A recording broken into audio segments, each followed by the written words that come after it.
Welcome back. We're at it again. Another episode of Watch and Shoes. The watch is an Invicta hybrid, Venom and Subaqua combining together with a master calendar on the top. The shoe is Donald Pliner. It's full-blown leather with a rubber sole, white bottom. That is Hovercraft trademark. Gets the credit for this sole. The leather is woven leather. It's got leather upper, leather suede. Is that suede? Yeah, suede leather shoestrings put in by me, and a leather tongue. Light tan leather, contrasting the black leather. Woven, I guess you could say. It's like a woven pattern. And pretty cool shoe. Breathes well as it looks. The toe box area is covered. I believe that's leather on the inside.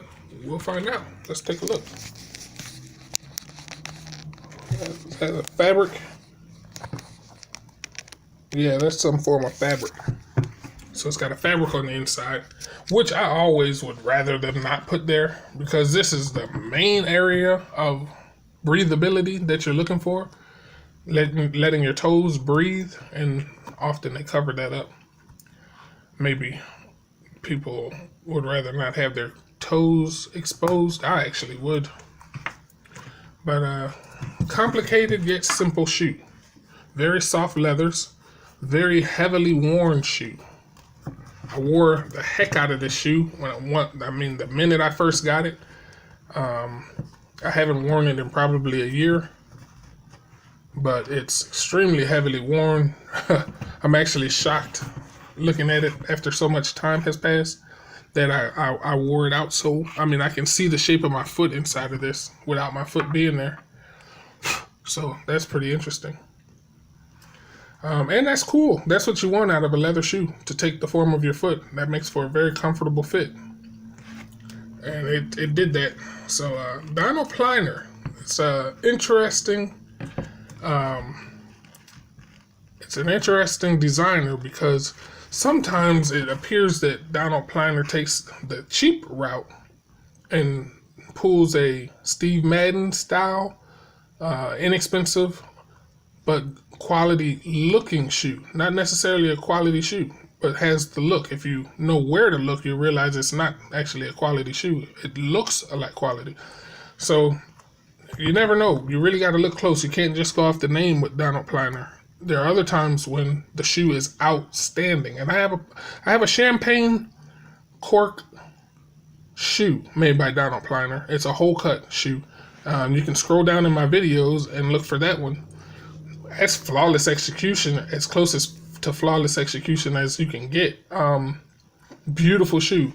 This one also was a beautiful shoe. Full-blown leather. Anytime someone goes all out with leather everything, just leather and thread, that makes my day.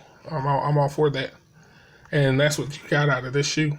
But you still can't just grab a Donald Pliner and go, because I've seen too many times their lower end of the brand. It's very not well put together shoe. But so you really got to be careful. I've noticed that with Magnani shoes also. They've pushed out a lot of really cheap shoes, cheaply made shoes in the US lately. I'm not sure what that's about. They've got like rubber bottoms, and the insole is like, this section of the shoe is split here because they couldn't use a whole piece of leather.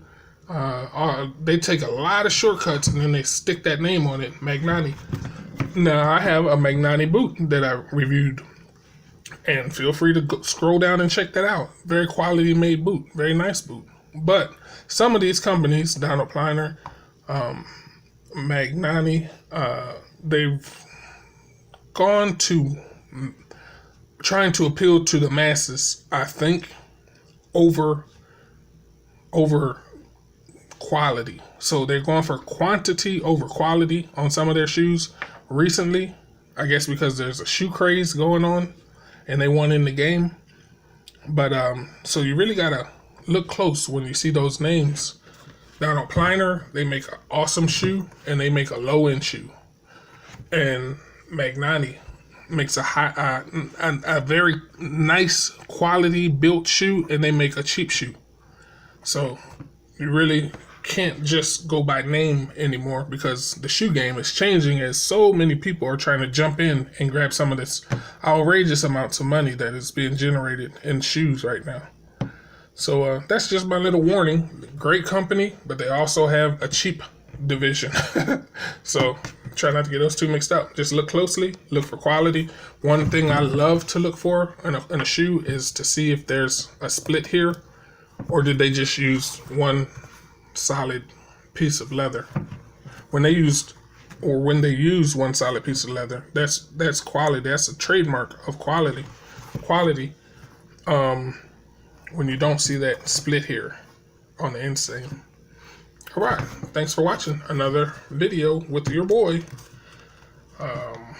This has been another episode of Watch and Shoes. Watching Shoes. Thanks for watching.